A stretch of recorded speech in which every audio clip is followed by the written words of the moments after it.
Hello, কি অবস্থা সবার? আশা করি সবাই ভালো আছো। তো আমরা সরলরেখা অধ্যায়টা পড়তেছিলাম। সরলরেখার আমরা 3.3 এর অর্ধেক শেষ করছিলাম। তো আজকে আমরা 3.3 এবং 3.4টা আশা করি শেষ করে ফেলবো।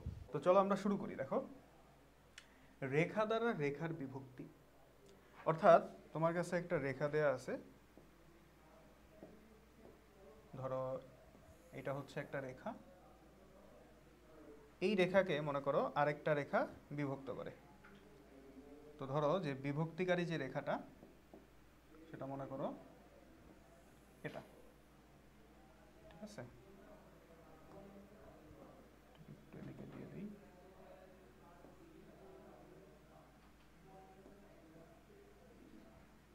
ওকে, তাহলে বিষয়টা হলো যে সাপোজ এটা হচ্ছে আমাদের এবি রেখা, এটা আমাদের এবি রেখা, আর এটা মনে করো আমাদের সিডি রেখা, ঠিক আছে?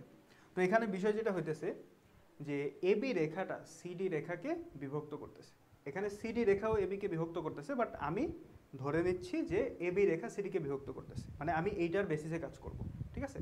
যে এবি রেখাটা সিডিকে কি অনুপাতে বিভক্ত করে। তোমাকে এটাও বলতে পারে যে সিডি রেখা এবিকে কি অনুপাতে বিভক্ত করে, এটাও তোমাকে বলতে পারে, মানে এটাও কোশ্চেন করতে পারে। তাইলে এবি রেখাটা, এই যে আমাদের এবি রেখাটা, এই সিডি রেখাটাকে কি কি ভাগে ভাগ করতেছে খেয়াল করো। আমি যদি এই পয়েন্টটার নাম দিই যে এটা হচ্ছে আমাদের বিভক্তিকারী বিন্দু, সো ধরো এই পয়েন্টটার আমরা কি নাম দিতে পারি? সাপোজ এই পয়েন্টটার নাম আমরা দিলাম ই, ঠিক আছে? তাহলে খেয়াল করো যে এবি রেখাটা কিন্তু সিডি রেখাকে এই যে আমাদের সিই বাই ডিই এই অনুপাতে বিভক্ত করতেছে না? সিই বাই ডিই আমরা এখানে লিখতে পারি যে এবি রেখা, এবি রেখা সিডি রেখাকে আমি ধরে নিলাম যে m1:m2 অনুপাতে বিভক্ত করে, m1:m2 অনুপাতে বিভক্ত করে। তো এখানে দেখাই যাচ্ছে যে এখানে অন্তর্বিভক্তি হয়েছে, রাইট? এখানে কিন্তু অন্তর্বিভক্তি হয়েছে, কারণ বিভক্তিকারী যে বিন্দুটা এটা কিন্তু সিডি রেখার মধ্যেই অবস্থিত। আচ্ছা, তাইলে m1:m2 অনুপাতে বিভক্ত করে। তার মানে আমি কি বলতে পারি যে এই যে আমাদের সিডি সিই, এই যে আমাদের সিই এইটুককে আমি বলতে পারি m1, আর এই যে আমাদের ডিই, এই যে আমাদের ডিই এটুককে আমি বলতে পারি m2, রাইট? এটা আমরা বলতে পারি। তাইলে আমাদের সিই বাই ডিই এটাকে আমি বলতে পারি m1/m2। এখন এই সিই বাই ডিইটা কিভাবে বের করতে পারো, এটাই হচ্ছে আমাদের কোয়েশ্চেন। আচ্ছা, তো আমি এই দাগগুলো মুছে দিই।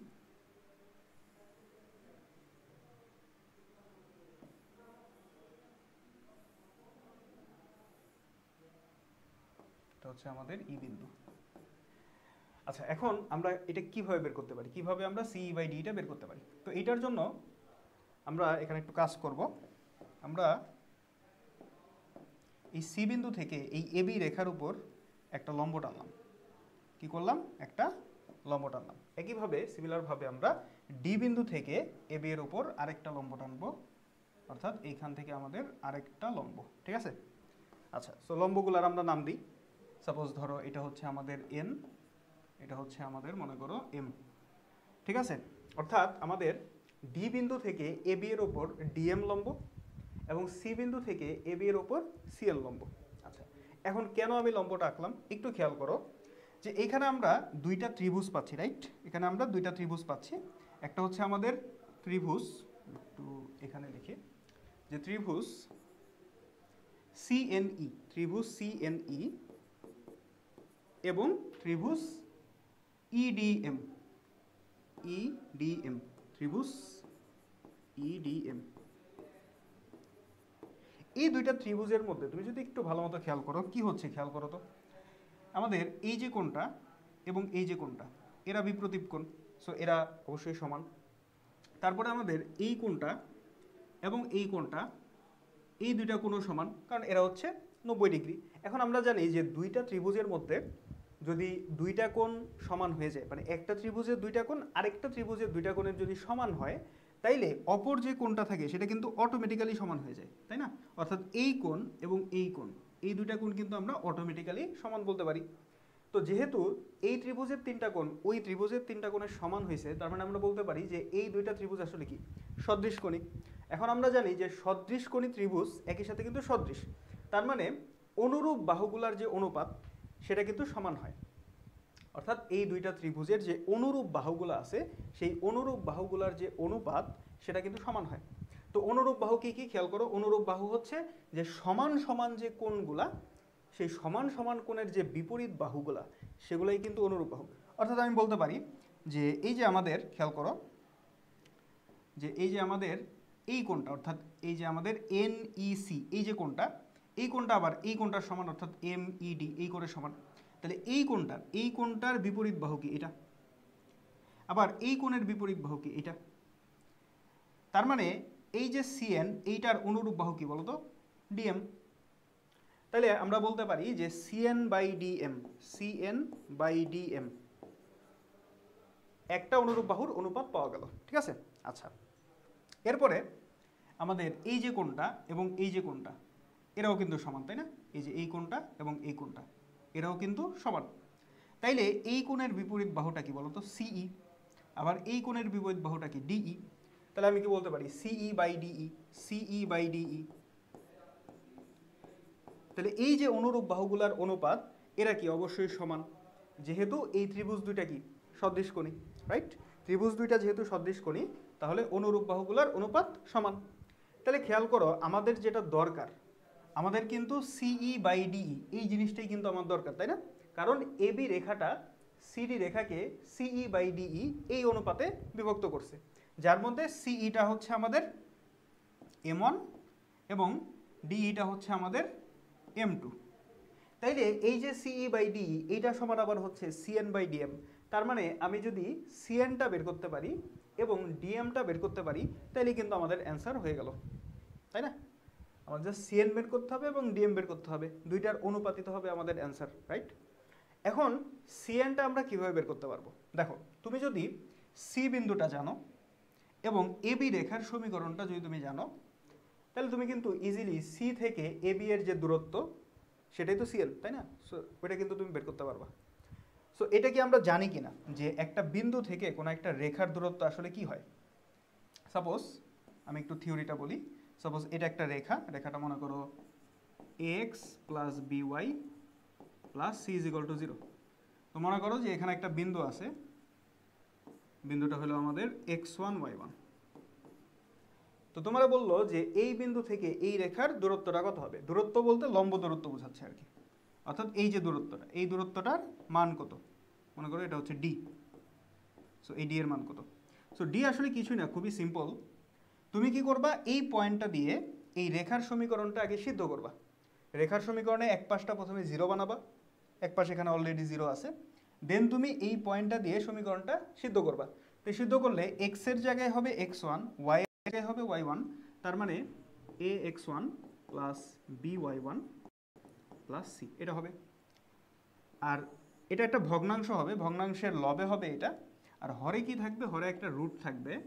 রুটের ভিতর থাকবে রেখার যে x এর সহগ মানে a এটার স্কোয়ার প্লাস y এর যে সহগ অর্থাৎ b এটার স্কোয়ার।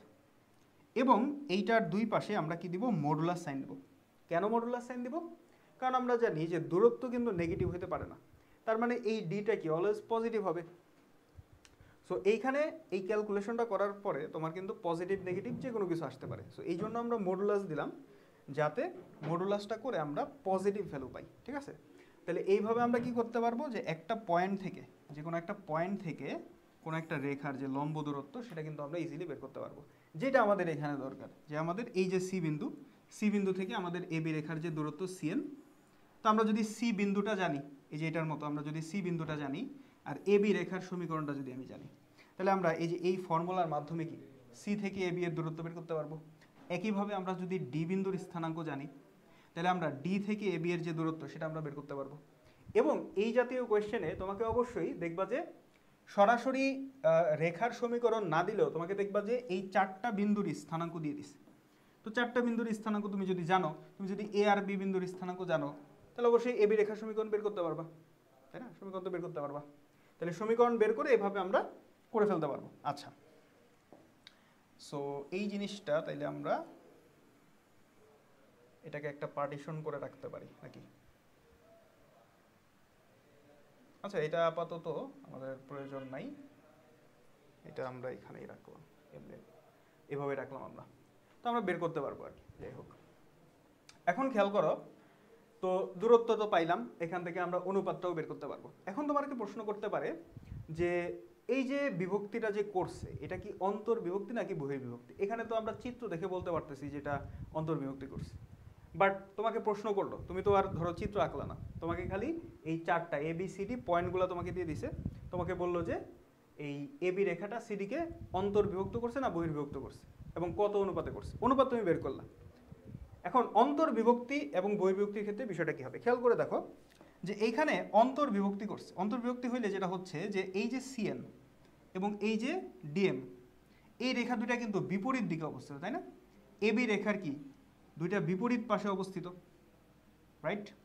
তাহলে আমি যদি এক পাশটা পজিটিভ ধরি, আরেক পাশটা কি অবশ্যই নেগেটিভ হবে, তাই না? আমি কি বুঝাইতে পারছি যে এই যে আমাদের এবি রেখাটা, এবি রেখার থেকে এবি রেখার সাপেক্ষে যদি আমি চিন্তা করি, এই CN রেখাটা কি নিচের দিকে আছে আর DM রেখাটা কি উপরের দিকে আছে। তার মানে নিচের দিকটা যদি আমি পজিটিভ ধরি, উপরের দিকটা নেগেটিভ, অথবা উপরেরটা পজিটিভ ধরলে নিচেরটা নেগেটিভ।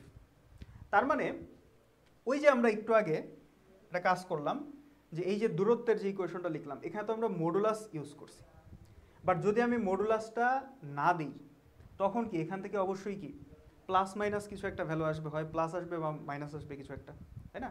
সো যখন আমরা বহির্বিভক্তি বা অন্তর্বিভক্তিটা হিসাব করব তখন আমরা মডুলাসটা দিব না। মডুলাসটা না দিয়ে দেখব যে আমাদের ডি এর ভ্যালুটা বা দূরত্বের ভ্যালুটা পজিটিভ নাকি নেগেটিভ, দুইটার ক্ষেত্রেই। ধরো আমি দেখলাম যে আমার মডুলাস ছাড়া CN এর ভ্যালুটা আসছে পজিটিভ আর DM এর ভ্যালুটা আসছে নেগেটিভ, তাহলে অনুপাতটা কি মাইনাস আসবে।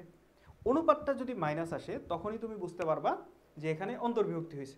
কারণ আমি তো বললাম যে অন্তর্বিভক্তি হইলে একটা পজিটিভ হইলে আরেকটা নেগেটিভ হবে যদি তুমি মডুলাস ছাড়া হিসাব করো। ক্লিয়ার? আচ্ছা, আর যদি দেখো যে দুইটাই পজিটিভ বা দুইটাই নেগেটিভ, এটার অর্থ কি? এটার অর্থ হচ্ছে যে তোমার CN এবং DM এরা একই পাশে অবস্থিত, তখন কি হবে? তখন হচ্ছে বহির্বিভক্তি হবে। বুঝতে পারছো বিষয়টা? তখন হচ্ছে বহির্বিভক্তি হবে। ওকে, তো চলো আমরা একটা ম্যাথ করি, তাহলে আমাদের জিনিসটা ক্লিয়ার হয়ে যাবে।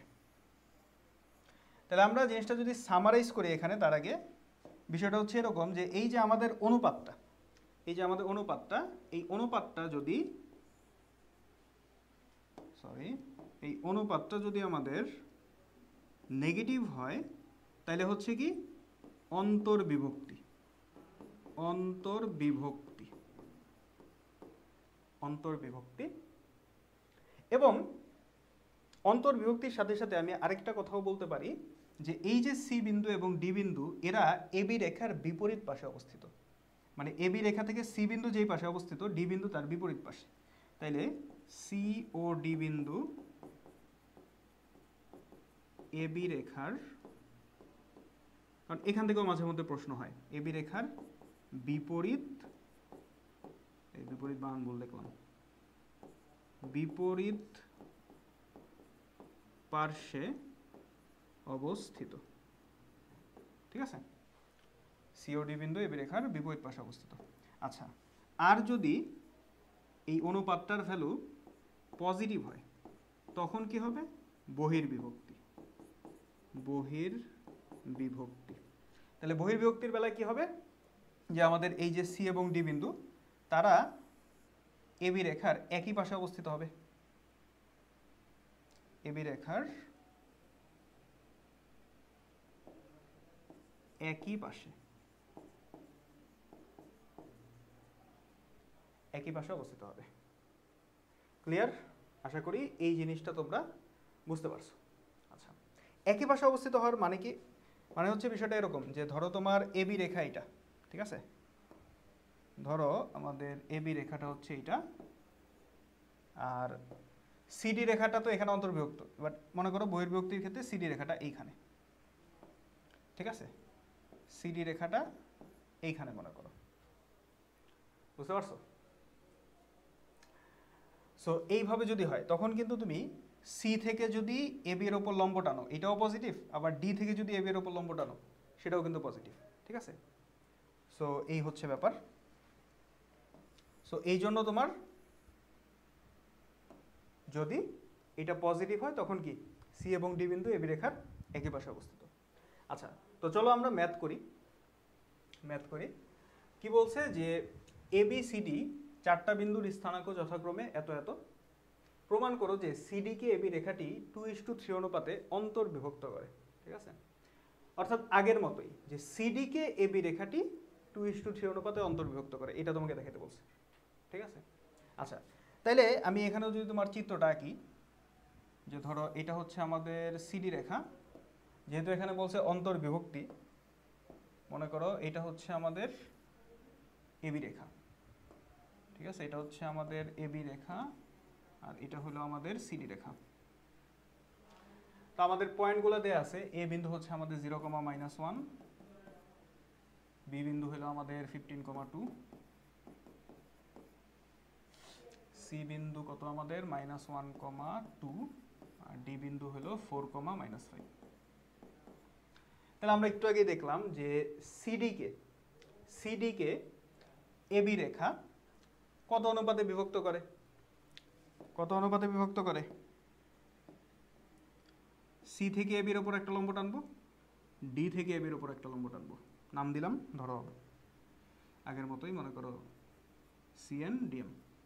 তাহলে আমাকে কি জাস্ট সিএন বাই ডিএমটা বের করতে হবে। এই পয়েন্টটা মনে করো ই আগের মতোই। তাহলে আমাদের অ্যাকচুয়ালি বিভক্ত করছে তো সিডি রেখাকে সিই বাই ডিই এই অনুপাতে, তাই না? তো আমরা দেখছি যে সিই বাই ডিই সমান কি সিএন বাই ডিএম, দেখলাম না আমরা এই যে সিই বাই ডিই সমান সিএন বাই ডিএম।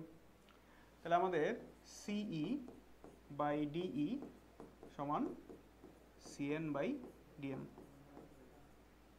তো আসলে আমরা মানগুলো বের করি। তো মান বের করার আগে আমার যেহেতু এবি রেখার সমীকরণটা লাগবে, তো আমরা এবি রেখার সমীকরণটা বের করে ফেলি। চলো, এবি রেখার সমীকরণ।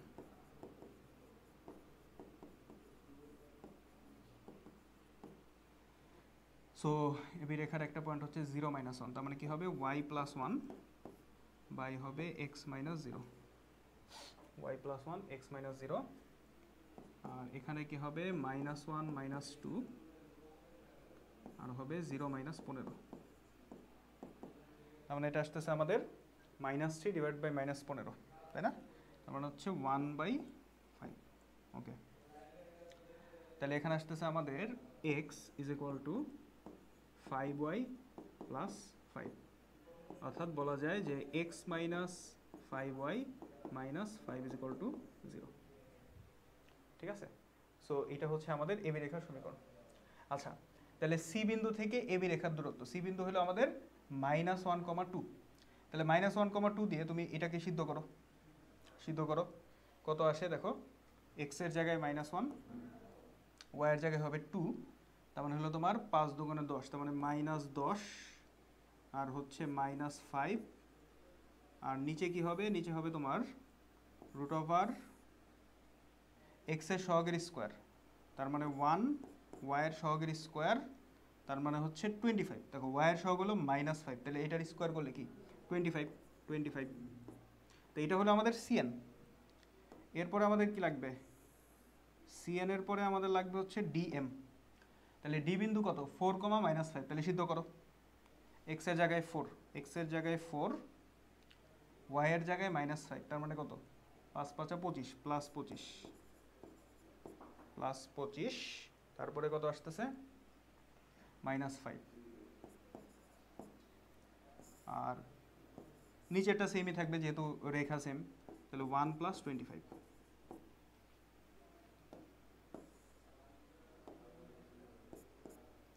ঠিক আছে, ওকে। তো এখানে আমরা মডুলাস দিব, তবে এখানে মডুলাস না দিয়েও তুমি হিসাব করতে পারো, যেহেতু এখানে বলছে অন্তর্বিভক্তির কথা, তার মানে মডুলাস ছাড়া তোমার কিন্তু চিহ্নটা দেখতে হবে। সো এখানে তাহলে আমরা মডুলাসটা না দিই, হ্যাঁ মডুলাসটা আমরা না দিই, কারণ আমাদের চিহ্নটা দেখতে হবে। টোটাল অনুপাতটার ভ্যালু কিন্তু আমার নেগেটিভ আসতে হবে, যেহেতু অন্তর্বিভক্তির কথা বলছে।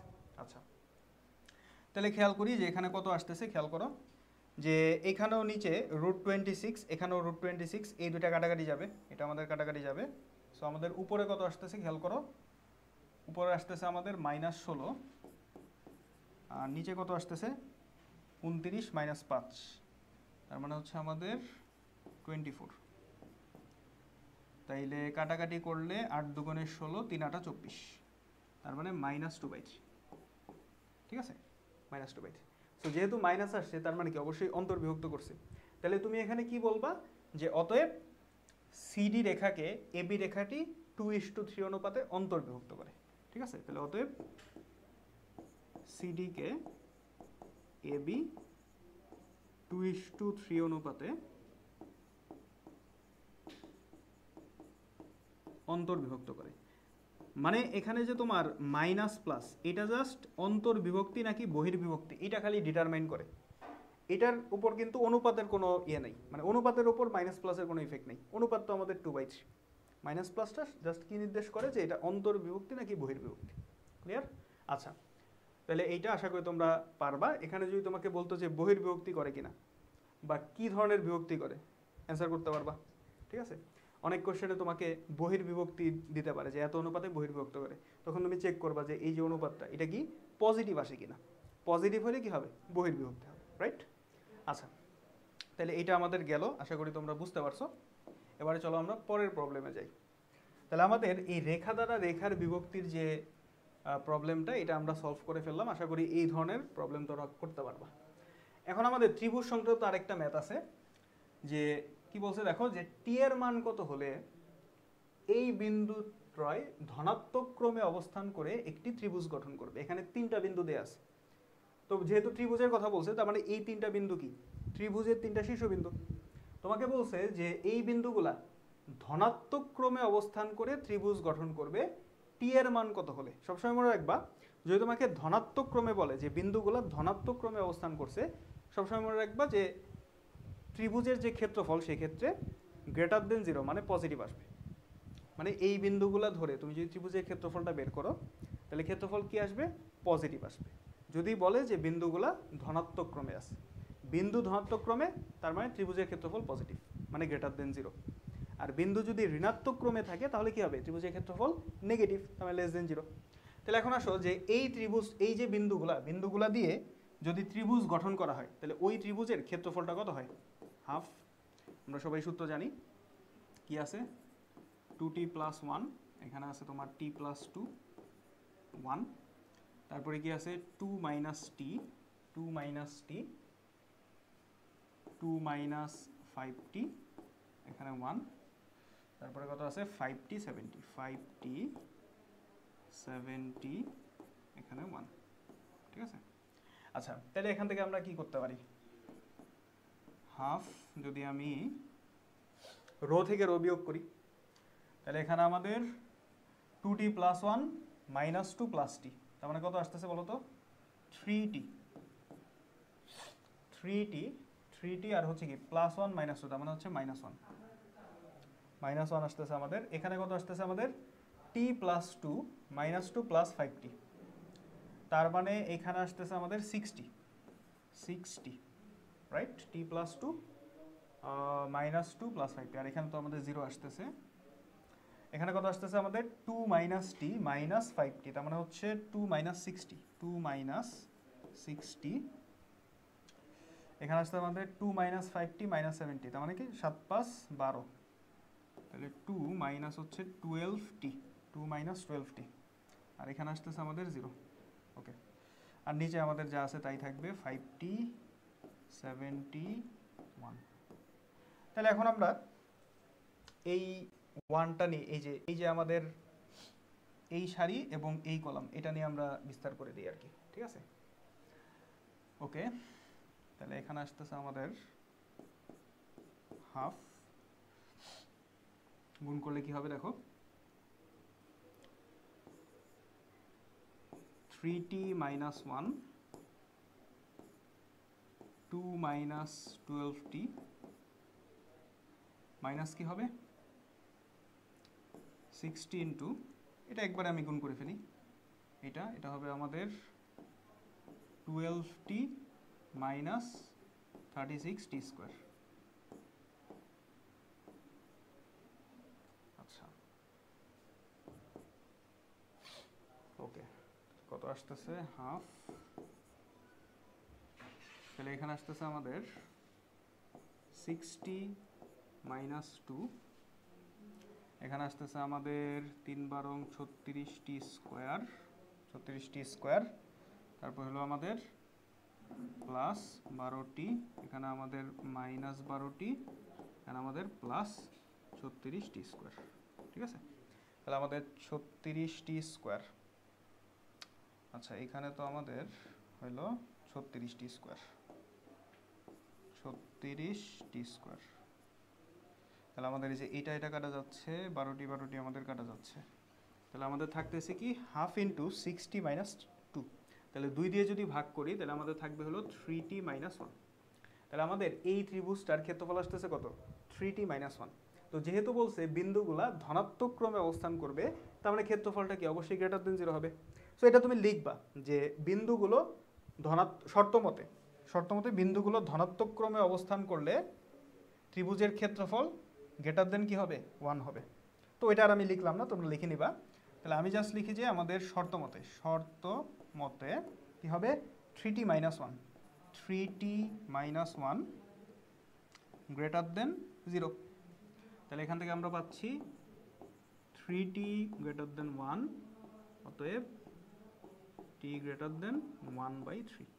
So this is the answer. তার মানে t গ্রেটার দেন, বলছে t এর মান কত হলে, তার মানে t গ্রেটার দেন যদি 1/3 হয়, তাহলেই এই বিন্দুগুলা ধনাত্মক ক্রমে অবস্থান করে ত্রিভুজ গঠন করবে। সো আশা করি এই বিষয়টা তোমরা বুঝতে পারছো। ওকে, সো এবারে চলো আমরা পরের চ্যাপ্টারে চলে যাই। আমরা কিন্তু 3.3টা শেষ করে ফেলছি। সো এবারে আমাদের শুরু হলো 3.4। এটা খুবই ছোট একটা চ্যাপ্টার, 3.4। আসলে সরল রেখার যে প্রথম চারটা চ্যাপ্টার 3.1 থেকে 3.4, এইটাকে আসলে সরল রেখা বলে না, এটাকে বলা হয় স্থানাঙ্ক জ্যামিতি।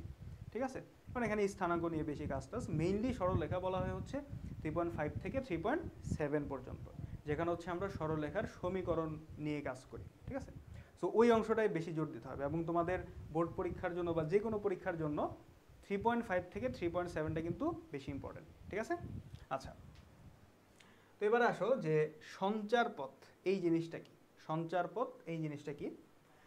তো সঞ্চার পথ আসলে কিসের সঞ্চার পথ, পথটা আসলে কিসের? তো সঞ্চার পথটা হচ্ছে বিন্দুর সঞ্চার পথ। ঠিক আছে, কিসের সঞ্চার পথ, বিন্দুর সঞ্চার পথ। তো বিন্দুর সঞ্চার পথ বলতে কি বোঝায়, সঞ্চার পথ হচ্ছে এমন একটা রাস্তা বা এমন একটা পথ যার মধ্যে অনেকগুলা বিন্দু আছে, মানে অনেকগুলা বিন্দু তুমি একসাথে যদি অ্যাড করো, ধরো অনেকগুলা বিন্দু তুমি পাশাপাশি অ্যাড করলা, হ্যাঁ পাশাপাশি বসাইলা, এই বিন্দুগুলো যদি তুমি কানেক্ট করো তাহলে কি একটা লাইন পাওয়া যাচ্ছে, একটা লাইনের মতো। বা তুমি যদি একটা লাইনই আঁকো, ধরো এটা একটা লাইন, তো এই লাইনের মধ্যে কি অসংখ্য বিন্দু আছে, হাজার হাজার বিন্দু আছে, তাই না? তো সঞ্চার পথ হচ্ছে এমন কিছু বিন্দুর একটা পথ, এমন কিছু বিন্দু নিয়ে তৈরি একটা পথ, যেই বিন্দুগুলা কি করে একটা নির্দিষ্ট শর্ত মেনে চলে। ঠিক আছে, ওই পথের যে বিন্দুগুলা, প্রত্যেকটা বিন্দু একটা নির্দিষ্ট শর্ত মেনে চলে। ধরো আমি র্যান্ডমলি কিছু বিন্দু আঁকলাম, র্যান্ডমলি কিছু বিন্দু আমি নিলাম, দেন আমি এটারে যোগ করলাম, এই বিন্দুগুলো আমি যোগ করলাম, এটা কিন্তু সঞ্চার পথ হবে না। সঞ্চার পথের যতগুলা বিন্দু আছে প্রত্যেকটা বিন্দুকে একটা নির্দিষ্ট শর্ত মানতে হবে। পথের মধ্যে যতগুলা বিন্দু আছে সবগুলাকে একটা নির্দিষ্ট শর্ত মানতে হবে, তখনই শুধুমাত্র ওই বিন্দুগুলার যে পথটা সেটা সঞ্চার পথ হবে। আমি তোমাকে যদি এক্সাম্পল দিই, ধরো আমরা বৃত্তের সমীকরণ জানি, বৃত্তের সমীকরণ হচ্ছে আমাদের x square plus Y square is equal to R square, এরকম। ঠিক আছে, তো বৃত্ত দেখতে কেমন হয়, বৃত্ত আমরা সবাই চিনি নাকি, এটা হচ্ছে বৃত্ত। তো এটা হচ্ছে এমন একটা বৃত্ত যেই বৃত্তের, মনে করো যে এই বৃত্তের একটা কেন্দ্র আছে এবং বৃত্তের ব্যাসার্ধ আছে, কেন্দ্র হচ্ছে 0 0 আর ব্যাসার্ধটা মনে করো আর। তাহলে এই বৃত্তের সমীকরণটা হচ্ছে এরকম, তোমরা বৃত্ত চ্যাপ্টারে পড়বা যে X square plus Y square সমান আর স্কোয়ার, যেখানে কেন্দ্র হচ্ছে 0 0 আর বৃত্তের ব্যাসার্ধ হলো আর। এখন এই সমীকরণের বৈশিষ্ট্য কি, বৈশিষ্ট্য হলো যে এই বৃত্তের উপর যত পয়েন্ট আছে, এই বৃত্তের যে পরিধির উপর যত পয়েন্ট তুমি নাও না কেন, প্রত্যেকটা পয়েন্ট এই সমীকরণ দ্বারা সিদ্ধ হবে। মানে এই সমীকরণটা প্রত্যেকটা পয়েন্ট দ্বারা সিদ্ধ হবে, উল্টা বলছি আর কি। এই সমীকরণ প্রত্যেকটা পয়েন্ট দ্বারা সিদ্ধ হবে। তার মানে কি, এই প্রত্যেকটা বিন্দু এই সমীকরণটা মেনে চলতেছে।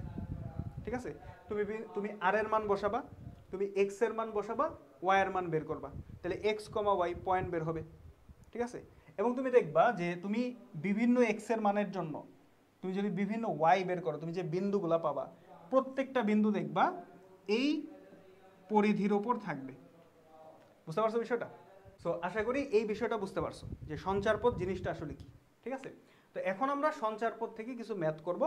তো ম্যাথের জন্য ম্যাথ আসলে এখানে খুব কম, খুবই অল্প ম্যাথ আছে এই চ্যাপ্টারে। তো ম্যাথের একটা ট্রিক্স আমি তোমাকে বলে দিই। সঞ্চারপথ জিনিসটা অনেকে বুঝে না, অনেকে মানে ঠিক মতো ক্লিয়ার বুঝতে পারে না যে ভাই বুঝলাম ঠিক আছে যে অনেকগুলা বিন্দু একটা শর্ত মানে, ঠিক আছে, বাট আমাকে ম্যাথ দিল, ম্যাথে আমরা কি করবো? এখানে তো কোনো সূত্র নাই, কোনো কিছু নাই।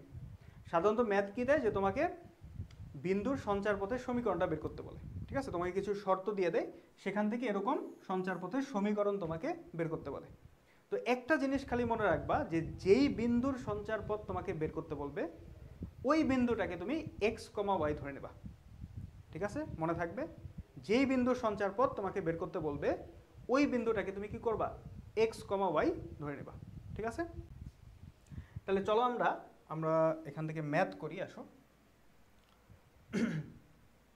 ধরো আমাদের এই যে 1 নাম্বার যে প্রবলেমটা কি বলছে যে এ একটা বিন্দু, বি একটা বিন্দু, এরা হচ্ছে দুইটা স্থির বিন্দু। তো বলছে যে এ এবং বি বিন্দু থেকে একটি সেটের যে কোনো বিন্দুর দূরত্বের অনুপাত 2:3 হলে সঞ্চারপথটির সমীকরণ কি হবে? তো এই যে একটি সেটের যে কোনো বিন্দু, এই বিন্দুটারে তুমি এক্স কমা ওয়াই ধরবা। বুঝা গেল? তোমাকে এই ধরনের কথাবার্তাই বলবে যে একটি সেটের যে কোনো বিন্দু, হ্যাঁ, বা অনেকগুলা বিন্দুর একটা সেট আছে, ওইখান থেকে একটা বিন্দু নেওয়া হইলো, এরকম কথাবার্তা বলবে। তো তোমাকে ওই বিন্দুটারই কিন্তু সঞ্চারপথের সমীকরণ বের করতে বলছে, রাইট? যে কোনো বিন্দু দূরত্ব অনুপাত এত হলে সঞ্চারপথের সমীকরণ, ওই বিন্দুর সঞ্চারপথের সমীকরণ। সো ওইটাকে তুমি কি ধরবা? এক্স কমা ওয়াই ধরবা। ঠিক আছে, তার মানে তোমার কাছে একটা বিন্দু আছে, সেটা হলো কি এক্স কমা ওয়াই। এখন কি বলছে যে এ একটা বিন্দু, বি আরেকটা বিন্দু, এ এবং বি বিন্দু থেকে এক্স কমা ওয়াই বিন্দুর যে দূরত্ব, সেই দূরত্বের অনুপাত কি? 2:3। অর্থাৎ এ বিন্দু থেকে এক্স কমা ওয়াই বিন্দুর যে দূরত্ব, মনে করো এটা এ বিন্দু আর এটা হলো তোমার এক্স কমা ওয়াই বিন্দু, এই যে দূরত্বটা, আর বি বিন্দু থেকে এক্স কমা ওয়াইয়ের যে দূরত্ব, মনে করো যে এইখানে আমাদের মনে করো বি বিন্দুটা আছে, তো বি বিন্দু থেকে এক্স কমা ওয়াইয়ের যে দূরত্ব, এই যে দুইটা দূরত্ব, এই দুইটা দূরত্বের অনুপাত কি হবে? 2:3। এখন আমাদের এখানে এ বিন্দুর স্থানাঙ্ক দেওয়া আছে 2,3, বি বিন্দু দেওয়া আছে -1,4। তাহলে আমরা ধরো এই বিন্দুটাকে ধরলাম পি, এটাকে আমরা পি ধরলাম, তাহলে আমাদের পি বিন্দুর সঞ্চারপথ বের করতে হবে। তাহলে আমাকে বলে দিছে যে এপি এই যে দূরত্ব আর এই যে বিপি, এপি বাই বিপি, এটা আমাদের কি দেওয়া আছে? 2/3। দূরত্বের অনুপাত বলছে 2:3, রাইট? আচ্ছা, তাহলে আমরা এপিটা বের করি এবং বিপিটা বের করি। সরাসরি আমরা এপি বাই বিপি এইটাই আমরা বের করি যে এপি বাই বিপি সমান কি হবে? খেয়াল করো,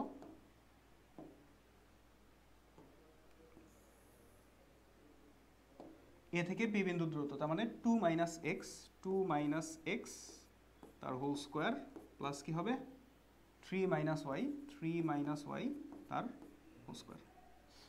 তো এটার উপর অবশ্যই একটা রুট হবে। এখন খেয়াল করো যে উপরেও একটা রুট আসবে, নিচেও একটা রুট আসবে।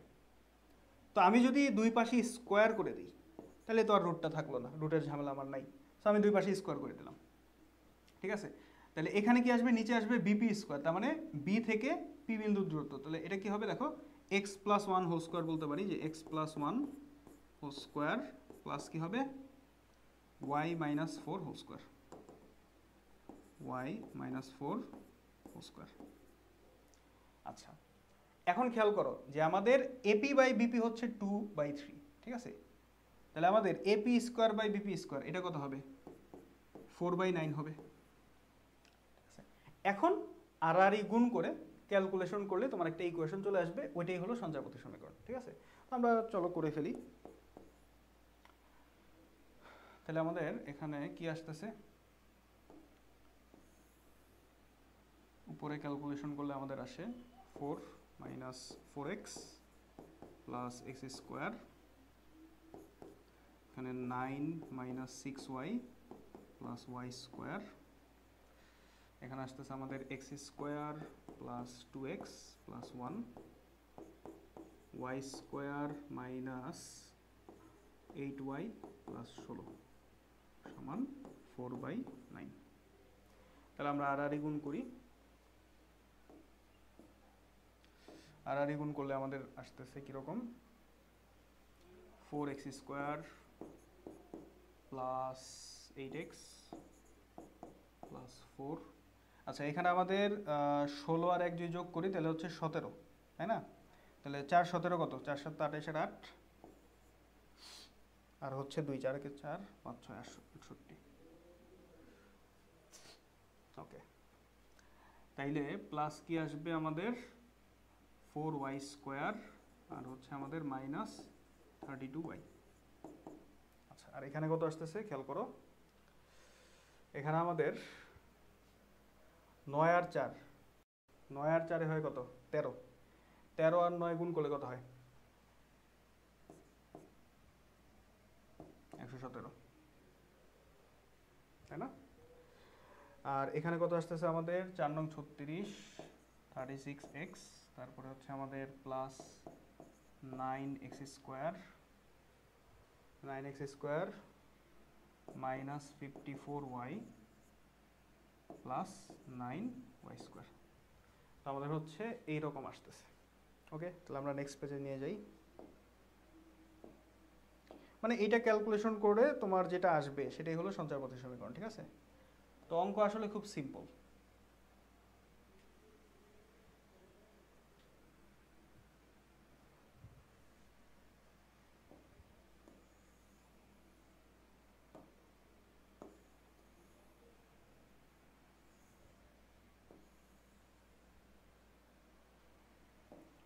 আচ্ছা তাইলে আমাদের কত আসতেছে 4x, যদি আমি এক পাশে নিয়ে যাই 4x স্কোয়ার, ওখানে 9x স্কোয়ার, তার মানে আসবে 5x স্কোয়ার, তারপরে আমাদের 9y স্কোয়ার 4y স্কোয়ার, তার মানে হচ্ছে আমাদের 5y স্কোয়ার আসবে। ওখানে আছে আমাদের 36, এখান থেকে 8 গেলে কত হবে 44 মাইনাস 44x এটা আসবে। তারপরে আমাদের এখানে হলো 32 হলো 54, তাহলে কত আসবে আমাদের 2 আর হচ্ছে 2 22, তার মানে এটা আসবে আমাদের মাইনাস 22y। আচ্ছা আর হচ্ছে 117 মাইনাস 68, তাহলে এটা আসবে কত 8 9 17, তার মানে হচ্ছে আমাদের 49 ইজ ইকুয়াল টু 0। তাহলে এইটাই হচ্ছে আমাদের সঞ্চার পথের সমীকরণ, ঠিক আছে? তো আশা করি তোমরা এই জিনিসটা বুঝতে পারছো। আচ্ছা ল্যাপটপটা বারবার অফ হয়ে যাচ্ছে, আমি একটু ঠিক করে নেই। ওকে ঠিক আছে, ল্যাপটপটা আর কি বারবার অফ হয়ে যাচ্ছিল, যাই হোক। তাহলে আশা করি বুঝতে পারছো, একটু খেয়াল করো, একটু দেখো যে সব কিছু ঠিক আছে কিনা। তো এটাই হচ্ছে আমাদের সঞ্চার পথের সমীকরণ, আশা করি তোমরা করতে পারবা। ওকে, তাহলে আমরা এইখান থেকে শুরু করছিলাম, জাস্ট তুমি দেখবা যে তোমার শর্তটা কি দেওয়া আছে। যেই বিন্দু সঞ্চার পথ তোমাকে বের করতে বলবে ওইটাকে তুমি এক্স কমা ওয়াই ধরবা, বাস বাকি কাজ শেষ, ঠিক আছে? বাকি কাজ ইজিলি করে ফেলতে পারবা। আচ্ছা তাহলে চলো এবার সামনে আগাই। তো এখানে আমাদের আরেকটা প্রবলেম আছে, কি বলছে যে এ একটা বিন্দু, বি হচ্ছে আরেকটা বিন্দু, এ কি 0,4 আর বি হলো 0,6, দুইটা স্থির বিন্দু। বলছে কার্তেশীয় সমতলে একটি বিন্দু সেটের যে কোনো উপাদানের সাথে এ বি রেখাংশ এক সমকোণ তৈরি করে, ওই সেটটি দ্বারা সৃষ্ট সঞ্চার পথের সমীকরণ বের করো। আচ্ছা এখন বলছে যে ওই যে বিন্দু, একটি বিন্দু সেটের যে কোনো উপাদানের সাথে, মানে ওইটা হলো এক্স কমা ওয়াই, ওই বিন্দুটা হলো তোমার এক্স কমা ওয়াই। তাহলে এক্স কমা ওয়াই একটা বিন্দু যার সাথে কি করে এ বি রেখাংশ এক সমকোণ তৈরি করে। তার মানে চিত্রটা এখানে কেমন হবে, চিত্রটা যদি আমি আঁকি, যেহেতু এখানে সমকোণের ব্যাপার, দেখো এ বি রেখাংশ বিন্দুটার সাথে এক সমকোণ তৈরি করে, এর মানে হলো বিন্দুটা অবশ্যই এখানে থাকবে আর এ বি রেখাংশ হবে এটা, বুঝতে পারছো? এটা মনে করো আমাদের পি বিন্দু। এবি রেখাংশ ওই বিন্দুটার সাথে এক সমকোণ তৈরি করে, এটার অর্থ হইল ওই বিন্দুটা সমকোণে থাকবে। ক্লিয়ার? আচ্ছা, তাহলে আমাদের এ বিন্দুর স্থানাঙ্ক দেওয়া আছে 0,4, বি বিন্দু দেওয়া আছে 0,6। তাইলে এখান থেকে সঞ্চারপথের সমীকরণ বের করো। তাহলে এখানে পিথাগোরাসের সূত্র অ্যাপ্লাই করলে কাজ শেষ। পিথাগোরাসের সূত্র অ্যাপ্লাই করো, যে এখানে তোমার এবি স্কোয়ার সমান AP square plus BP square, বাস এটা করলে কাজ শেষ। তাহলে আমাদের এবি কত আসে? এবি হলো আমাদের জাস্ট 6 - 4, 6 - 4 এটার স্কোয়ার হবে। ওকে, তাহলে এপি কত আসে? এপি হচ্ছে আমাদের x - 0 মানে x square plus y - 4 whole square, এটা আসবে y - 4 হোল স্কোয়ার।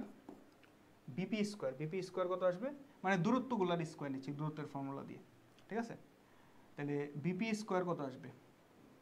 আমাদের x - 0 হোল স্কোয়ার, তার মানে হলো x স্কোয়ার আর y - 6 whole square, y - 6 whole square. Okay, তাহলে আসো করে ফেলি। এখানে আসতেছে আমাদের 4, এখানে আসতেছে আমাদের 2x স্কোয়ার প্লাস কি আসবে y square minus 8y plus 16, এখানে আসতেছে আমাদের y square minus 12y plus 36। So তাহলে আমাদের আসতেছে 2x square plus 2y square আর কত আসতেছে আমাদের মাইনাস 20y, 16 আর 36, 6 6 12, তার মানে হচ্ছে 52, 52 মাইনাস 4 করলে হয় 48, তার মানে হচ্ছে প্লাস 48 সমান 0, ঠিক আছে? এটা আসতেছে। তো এখান থেকে আমি 2 দিয়ে যদি ভাগ করি তাহলে আমাদের আসবে কি x square plus y square minus 10y plus 24 সমান 0, ঠিক আছে? তাহলে এটাই হচ্ছে আমাদের সঞ্চারপথের সমীকরণ। তাহলে দেখলাম অঙ্ক কিন্তু একেবারে ইজি, একদম সহজ, পানির মতো অঙ্ক।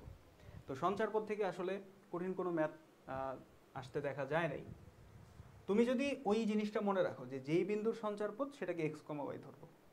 এবার আমার যা যা শর্ত আছে ওই বিন্দুর সাথে সেই অনুযায়ী ইকুয়েশন লিখবো, বাস সঞ্চারপথের সমীকরণ বের হবে। আচ্ছা, তো এটা তো ইজিলি পারা গেল। তারপর আসো আরেকটা প্রবলেম।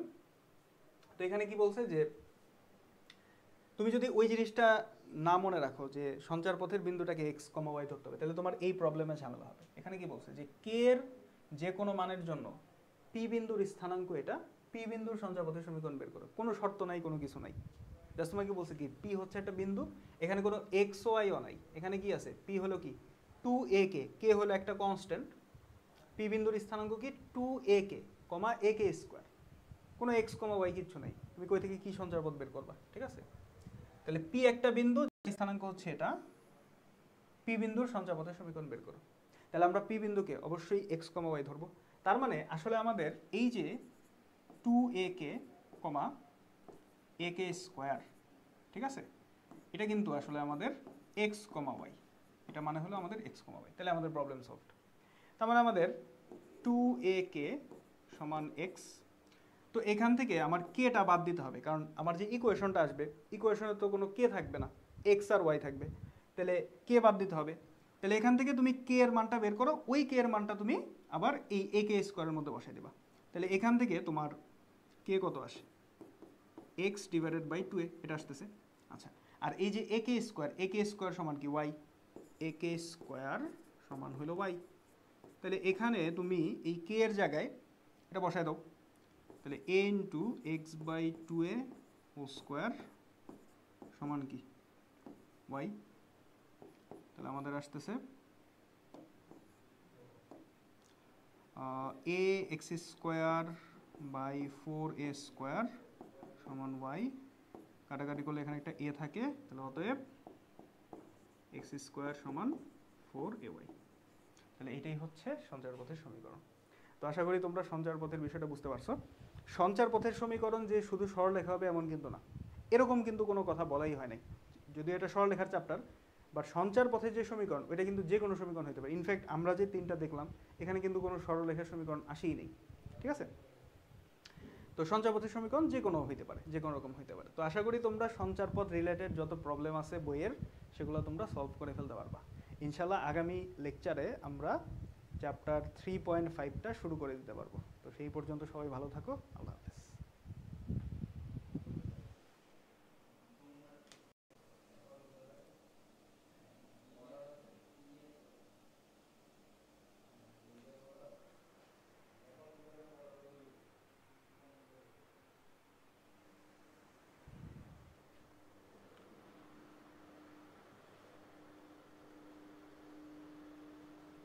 ভাই শেষ।